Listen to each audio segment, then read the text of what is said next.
मिलेगा। यहाँ तो भैया क्या कर रहे हैं, अरे खेती करते हैं, नौकरी करते हैं, चाकरी करते हैं, किसके लिए? परिवार के लिए। किसके परिवार के लिए? अपने ही परिवार के लिए, दूसरे के परिवार के लिए नहीं करता है। अपना जो भी कमाता है अपने ऐसो आराम के लिए कमाता है। सोचने लगा अब क्या करें। माताओं को देखा, स्त्रियों को देख लिया, क्योंकि इसमें भी दो प्रकार की तुलना होती है भैया। घर एक होता है, पुरुष और स्त्री का विचार अलग अलग से होता है। जरूरी नहीं है कि एक ही विचार होगा, नहीं, पुरुष का अलग से विचार होगा। हो सकता है आदमी नास्तिक हो, भगवान को नहीं मानता हो, लेकिन उसकी पत्नी बहुत दयालु होती है। क्यों?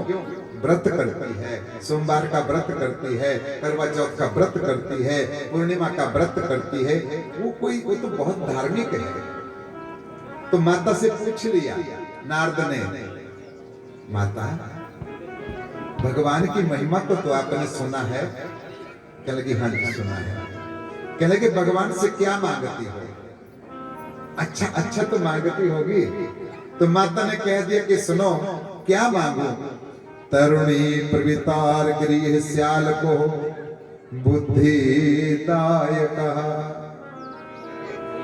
माता ने दो बातें बोली, मैं ज्यादा कुछ नहीं मानती हूँ, बस अपने बेटी का ससुराल अच्छा हो जाए और मेरा भाई भी नौकरी लग जाए। दो बातें बोली भैया, मेरा भाई नौकरी लग जाए और बेटी का ससुराल अच्छा। पति तो छोड़ ही दिया।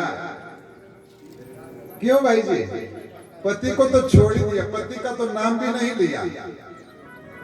बस झट से भागवत कहता है कि सुनो, तरुणीर प्रवृत्ता गृह श्याल को बुद्धिदायका। नारद ने पूछा मैया क्या मांगा भगवान से? कहने लगे ज्यादा कुछ नहीं मांगती हूँ, मेरा भाई नौकरी लग जाए, बेटी को अच्छा ससुराल मिल जाए। यही तो बात है। ये उस समय की बात नहीं माताओं कि आज की भी यही बात है। सबसे पहले ध्यान कहां जाता है? मायके। सबसे पहले ध्यान कहां जाएगा? मायके। भाई की तरफ ध्यान जाएगा। और दूसरा ध्यान कहां जाता है? बेटे की तरफ नहीं, बेटी की तरफ। बेटी को क्या मिल जाए? ससुराल बढ़िया मिल जाए, एन चकाचक स्कॉर्पियो गाड़ी में आए हमारी बेटी, एन बढ़िया कोठी मिल जाए, और कुछ नहीं चाहिए भगवान। अरे गरीबी अमीरी तो फिर माता के बोले, गरीबी अमीरी तो चलती रहती है, हम जैसे कैसे भी कमा करके खा लेंगे। बढ़िया लड़के की शादी हो जाए तो एक खेत भी बेच देंगे, लेकिन विवाह बढ़िया कर देंगे, कोई बात नहीं। ये चिंता होती है और कोई चिंता नहीं है। माता को कोई तीसरी चिंता नहीं है। कहने लगी कन्या विक्राय लोभः दंपति च कल्पनम। कन्या के विवाह का लोभ मन में पड़ा हुआ है। नारद ने सोचा छोड़ देते हैं। अरे गृहस्थी अपने लिए पड़ा है भैया, उसको छोड़ देते हैं। और छोड़ करके जो थोड़ा आगे बढ़ने के लिए चले गए, आगे बढ़ते हुए नारद चले गए और जाते जाते कहां पहुंच गए? सुने सोचने लगे, सुनो क्यों ना मैं तीर्थों का भ्रमण करूं। नारद ने सोचा तीर्थों में चलते हैं भैया, 4 धाम करके आते हैं, वृंदावन में चलते हैं, हरिद्वार का कुंभ नहा करके आते हैं। आजकल क्या हरिद्वार का कुंभ लगा हुआ है, और कुंभ में भी देखो कथा लगी रहती है। कुंभ में कथा लगी रहती है।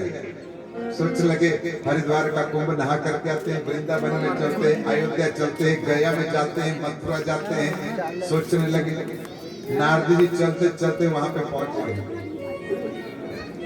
तो तीर्थ में जाकर के पहुंच करके नारद ने क्या देखा? हे मैया, सबसे बड़ी चोरी तीर्थों के ऊपर हो रही है।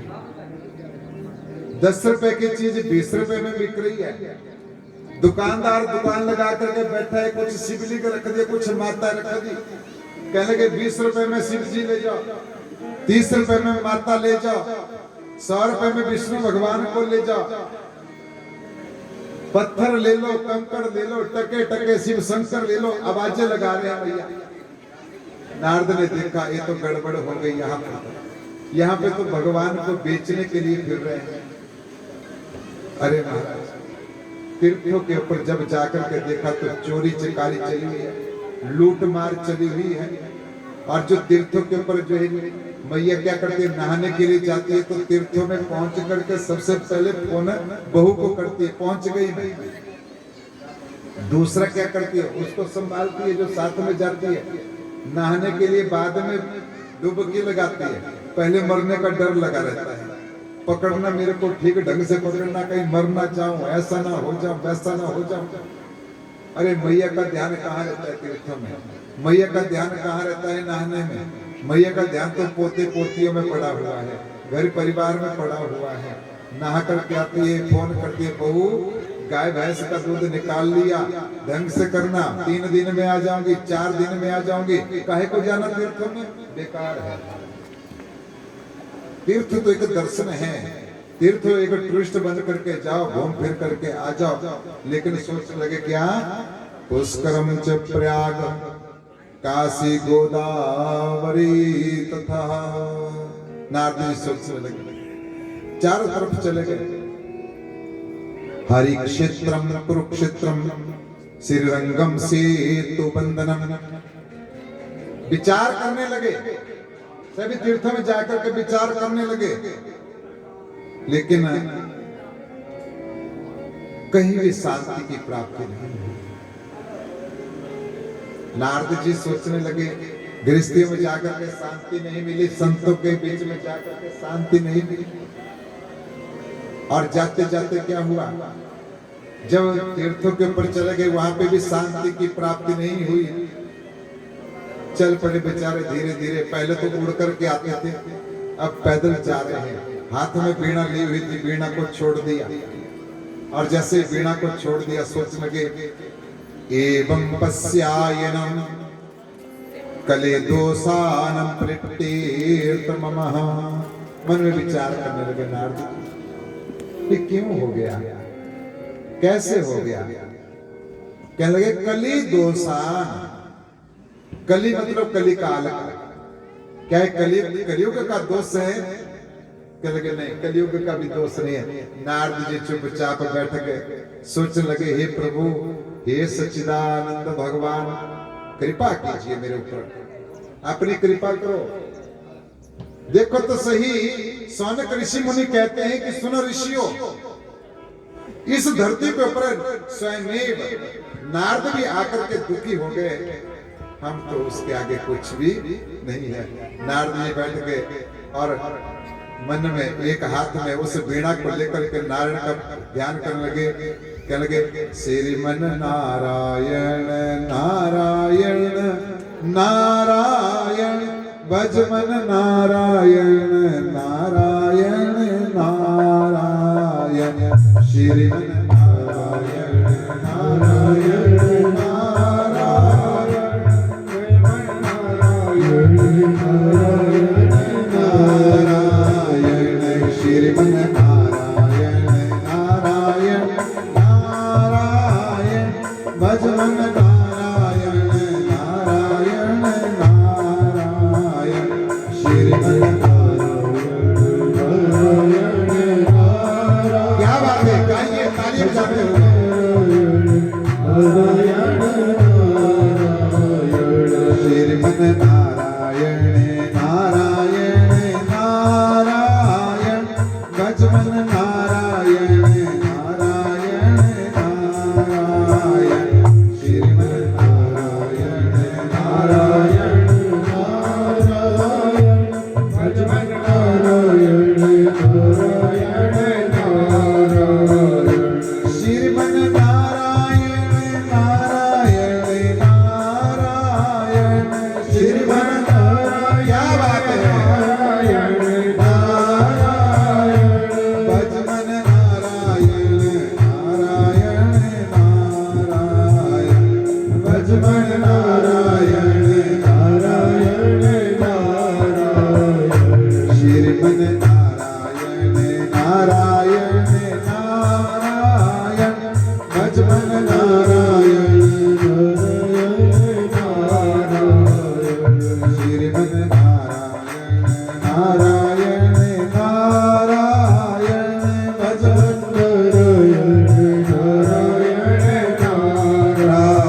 जब कोई मार्ग नहीं मिलता ना मैया, थक हार करके आदमी चुपचाप बैठ ही जाता है।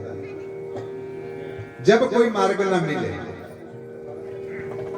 मानो किसी के शरीर में ज्यादा बीमारी लगी हो, पहले गांव के डॉक्टर के पास जाएगा, फिर शहर के डॉक्टर के पास जाएगा, फिर पीजीआई तक चला जाएगा, फिर दिल्ली तक चला जाएगा। जब कोई समाधान नहीं निकले तो फिर क्या वो सोचता है, फिर भगवान का नाम लेने के लिए बैठ जाता है। कहत सुनत वीर हनुमाना, विपत्ति सोइस सुमरिन न होई। जब तक दुख भी नहीं आएगा तब तक हम भगवान का नाम भी नहीं ले सकते। दुख जीवन में होना चाहिए। दुख क्यों होता है? भगवान का नाम लेने के लिए। जीवन में हमेशा सुख ही रहेगा तो कोई भी बहुरानी भी भगवान का नाम नहीं लेंगे, कोई भी भगवान का नाम नहीं लेगा। दुख जीवन में चाहिए। नारद जी चुपचाप बैठ के नारायण नारायण जपने लगे, चुपचाप बैठ के। अंत जब चुपचाप बैठ के फिर थक हार करके सोच लगा, चलो उठता हूँ, पानी पीता हूँ, कहीं नदी में जाकर के नहा लेता हूँ। नारद जी सोचने लगे, देखो तो सही, नारद कोई छोटे थोड़ा भी है, जो भगवान नारायण के पास हर समय रहते हैं और ब्रह्मा जी के पुत्र है। नारद जी कौन थे? ब्रह्मा जी के पुत्र थे। वीणा लेते थे, बजाते रहते थे, गाते रहते थे, अकेले बजाना, अकेले गाना, भगवान का नाम लेना।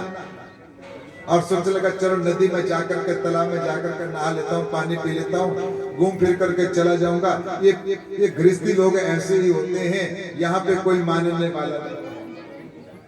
नारद सोचने लगे, हे मैया, जब समझो कल्याण होने लगे ना, तब जाकर के जो हमारे कोई छोटा सा बहाना लगता है, कल्याण होने लगे।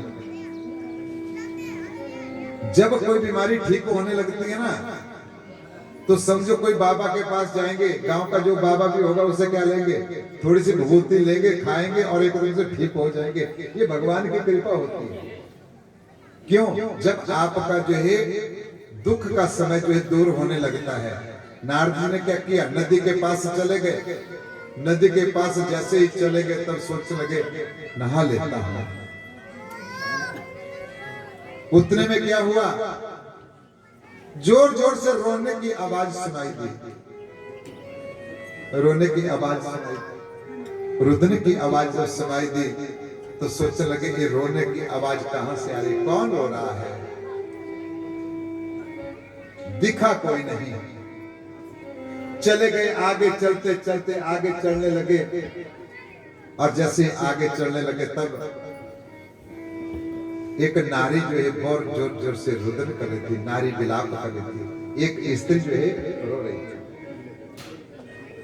हे मैया, जिस घर में, जिस स्थान पर स्त्री रुदन करती है, लगता है वहां पे महा दुख हो चुका है। कोई भी नारी दुख नहीं करती है, कोई रुदन नहीं करती है, नारी कभी दुखी नहीं करती है, रहती है। रो रही थी बेचारी।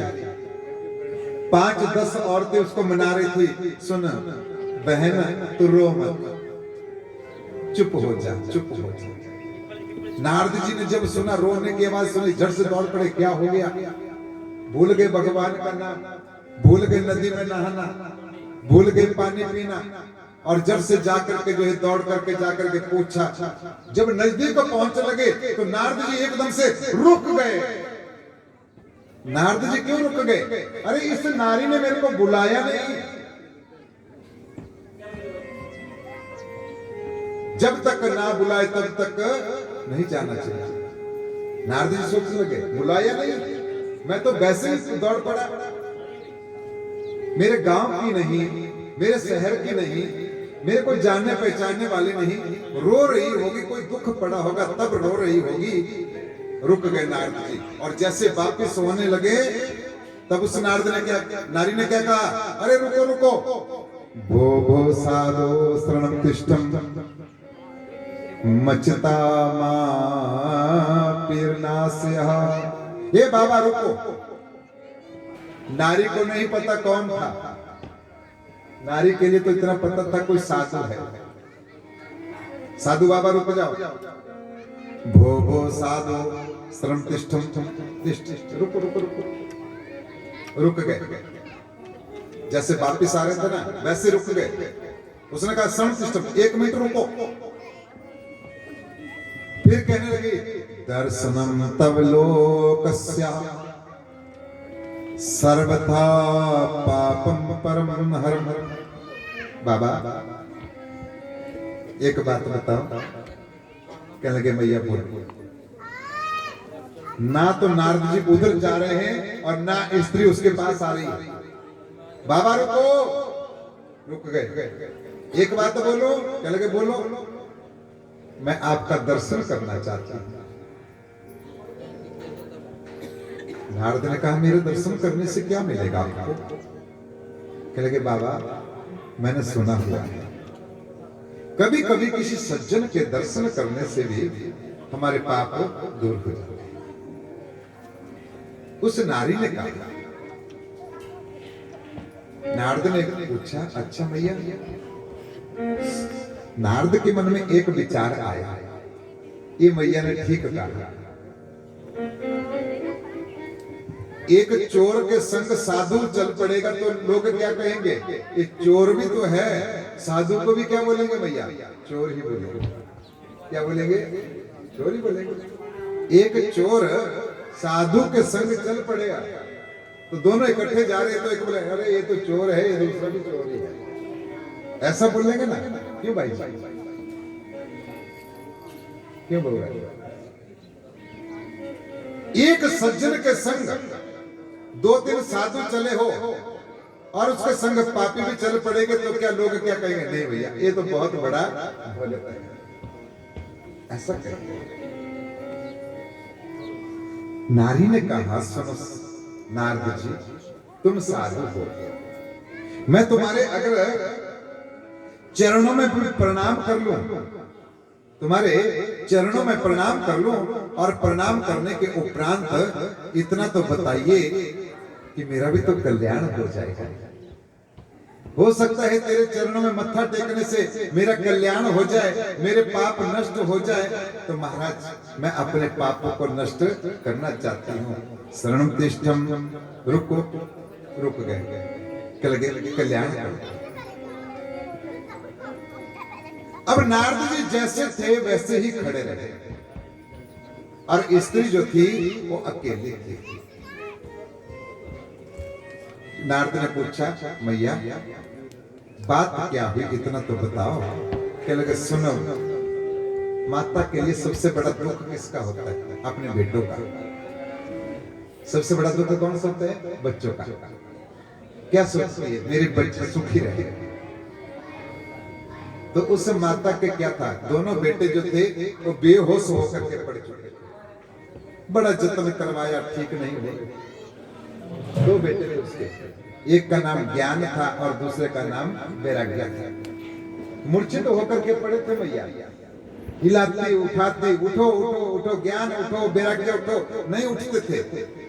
तब जाकर के जो है क्या किया, उस माता ने साधु को बुला लिया, नारद को बुला लिया। अरे नारद जी इधर आओ, बताओ तो सही कि क्या बात हुई? मेरे बेटों का ऐसा कौन सा दोष था? ये मेरे बेटों का दोष था या मेरा दोष था? किसका दोष था बताओ जो मेरे बेटों की ऐसी हालत हो गई? बूढ़े हो गए, उठाइए इनको। नारद ने बड़ा यत्न किया, नहीं कुछ नहीं हुआ। तब जाकर के देवी दोनों हाथों को जोड़ के कहने लगी सुनो, बरसे बरसे कर्म जाता मंगलम नापी सुदर्शनत हो। हे महाराज आज तक मेरे घर में कभी मंगल नहीं हुआ, आज तक। देवी कहने लगी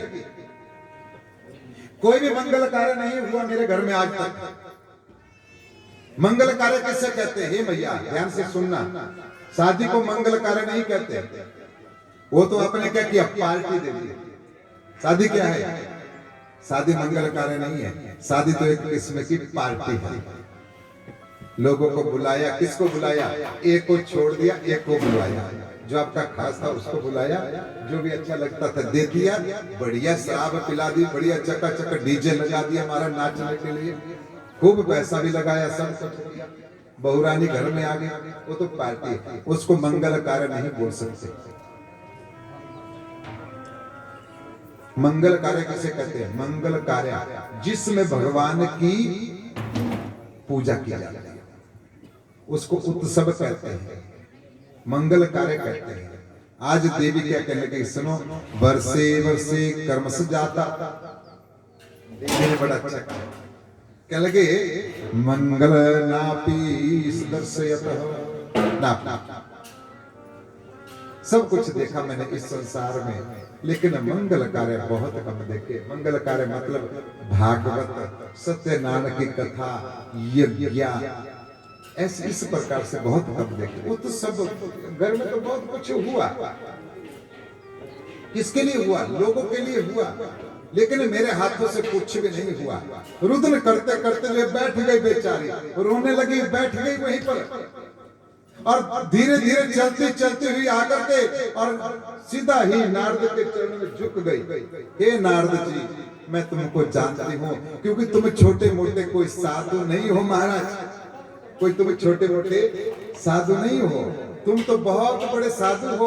तुम तो हमेशा भगवान नारायण के चरणों में रहते हो, मेरा उद्धार कर दो, मेरा कल्याण कर दो। और वही नारी रुदन करते करते कहने लगी, लो आ गई तेरी शरण में, लो आ गई तेरी शरण में, उद्धार कीजिए, डोल रही है जीवन नैया, बेड़ा पार कीजिए, उद्धार कीजिए। लो आ गई तेरी शरण में, लो आ गई तेरी शरण में, उद्धार कीजिए, डोल रही है जीवन नैया, बेड़ा पार कीजिए, उद्धार कीजिए। लो आ गई तेरी शरण में, आ गई तेरी शरण में, उद्धार कीजिए, डोल रही है जीवन नैया, व्यापार कीजिए, उद्धार कीजिए। माँ, वही स्त्री जो है देवी श्री नारद के चरणों में फूट फूट करके रोने लगी, हे महाराज मेरा उद्धार करो, मेरा बेड़ा पार करो, और मुझे कहीं जाने की कोई जरूरत नहीं है, मैं तो तुम्हारे चरणों में आ गई। नारद ने सोचा अब क्या करें, जाकर के तनिक गया और थोड़ा हिलाया, और हिला करके जो है, और हिला करके क्या किया, सोचने लगा। सोचते सोचते मन में विचार किया, अरे ये तो मूर्छित है, इनको तो मात्र सांस है, लेकिन उठ नहीं सकते। अब नारी ने क्या किया, बहुत आस लेकर के मेरे पास बैठती है, क्या करूं, उठाऊं बचाऊं, क्या करूं, मन में सोच। नारद जी बहुत सोचने लगे, वीणा को लिया, चल पड़े, वीणा को लेकर के चल पड़े, जंगल की तरफ चल पड़ गए। नारी कहने लगी, अरे अरे नारद जी रुको रुको रुको रुको रुको, नहीं रुके। यहां पर जो सौनक जी कह रहे हैं, साधु सौनक कह रहे हैं, ऋषि ने पूछ लिया वो कौन थी नारी? कहने लगे उसका नाम भगवती था।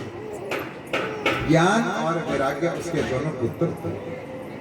ज्ञान और वैराग्य को लेकर के, क्योंकि इस संसार में आज भक्ति तो है, लेकिन मैया भक्ति का ज्ञान नहीं है। सोचने लगे। नारद जी जाकर के चल पड़े और पहुंच के जाकर के बद्रीनारायण आश्रम में जाकर के जाने लगे। चारों भाई रास्ते में मिल गए, चारों भैया रास्ते में मिल गए। भाई कौन थे? एक का नाम सनक, सनंदन, सनातन और सनत कुमार। चारों भाई वो भगवान नारायण का भजन करते थे। कहने लगे सुनो महाराज, नारद जी क्या हुआ, चुपचाप जा रहे हो मुंह लटका करके बीच जंगल से, कभी अब नारायण नारायण नहीं बोल रहे हो? कहने लगे महाराज क्या करें, भगती नाम की स्त्री मिली, दोनों बेटों को मूर्छित पड़ी है, उनको उजागर नहीं कर सका। अब मुझे लज्जा आ गई, मुझे शर्म आ गई है। जिस डॉक्टर के पास, वैद्य के पास क्या करे, मरीज चला जाए 2-4 हजार रुपए की दवाई भी दे दे, मरीज ठीक ना हो, फिर वैद्य के पास फिर चला जाए मरीज, भाई तेरी दवाई से ठीक नहीं हुआ तो वैद्य को भी तो थोड़ी शर्म कर लेनी चाहिए कि दवाई तो दे दी, कुछ भी फर्क नहीं पड़ा। कहने लगे नहीं फर्क नहीं पड़ा, ज्यादा बीमार हो गया, पहले थोड़ा ठीक भी था, 4000 रुपए की दवाई क्या खाई और ज्यादा बीमार हो गया। कहने लगे अच्छा, तो क्या किया? नारद कहने लगे महाराज मैं तो गया था ठीक करने के लिए, स्त्री तो मेरे को बुलाया, तुम साधु हो संत हो, तुम्हारे चरणों में पड़ गई, मैं तो गया था ठीक करने के लिए, मैंने उनको हिलाया, भगवान का नाम लिया, सब कुछ लिया, लेकिन वो तो बिल्कुल भी नहीं उठे। अब मेरे को शर्म आ गई, मैं वहां से भाग गया। अब जब मैं भाग गया वहां से तो कहां चला गया? चले गए बद्री नारायण की तरफ भागने लगा। चारों भाइयों रोक लिया, भैया रुको। कहने के बताइए, श्री कृष्ण चरणम भोजम स्मरणम दुखम गमशयति रह। बड़ा अच्छा उपाय बताया। एक उपाय है मैया दुख को दूर करने के लिए। कहने के कौन सा उपाय है? कहने लगे श्री कृष्ण चरणम भोजम, भगवान श्री कृष्ण चरण का ध्यान करो। जो भगवान श्री कृष्ण का नाम लेता है, भगवान नारायण का नाम लेता है, उसके दुख दूर हो जाते हैं। उनके चरणों का ध्यान करो।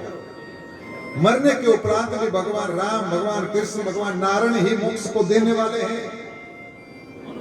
भगवान शिव ये संहारक है, ब्रह्मा जी ये उत्पन्न करने वाले हैं, लेकिन सृष्टि को चलाने वाले भगवान नारायण हैं।